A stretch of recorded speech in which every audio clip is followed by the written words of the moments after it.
and let's go to number 4. Okay, I did campaign schedule with budget, and then you did fundraising. So the reason I say you need to have a campaign schedule with a budget is that you will not have all the money in the world. So you need to know what you want to spend money on. Yes.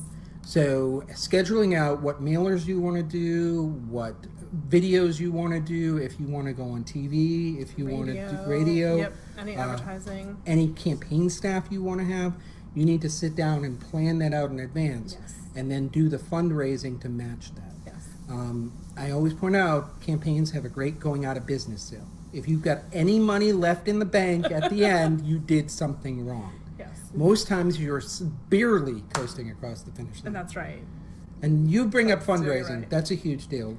Fundraising is a huge deal, and it's most candidates' least favorite thing to do, and it is the driver, obviously, of the campaign. So I think John and I, we both come from like the power of the grassroots, and the person-to-person strategy and the field strategy as being like the predominant thing in a campaign that makes it most effective.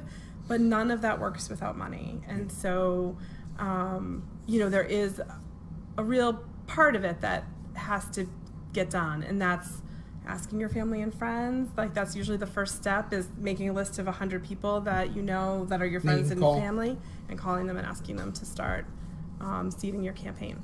And you have to kind of lay aside time in your campaign week to call people. Yes, every day. And this is kind of a team effort. It's not just the candidate asking. Right. That's right. It's a combination of the candidate asking and having a staff member then do the follow-up. The follow-up. And if you can build a little finance committee that are people in the community that have access to people that have some means and are traditionally want to give to campaigns, and using your own personal network. I mean, I think generating new money into campaigns that haven't been there previously is very, very powerful. So one of the things you also want to do is look at the donation lists. So people who live in your community that donate to similar candidates, you want to ask them. There's nothing good about this. People don't like it. People don't like this. So a lot of times what will happen is the candidate will have a partner, and they'll lock the partner and the candidate in the room, and the partner will actually call every single number on the list, and when he gets somebody or she gets somebody, she hands the phone over to the candidate and they start talking. That works really well. It works really well. Really effective. There is nothing good about this. It's just you've got to do it. But it is important.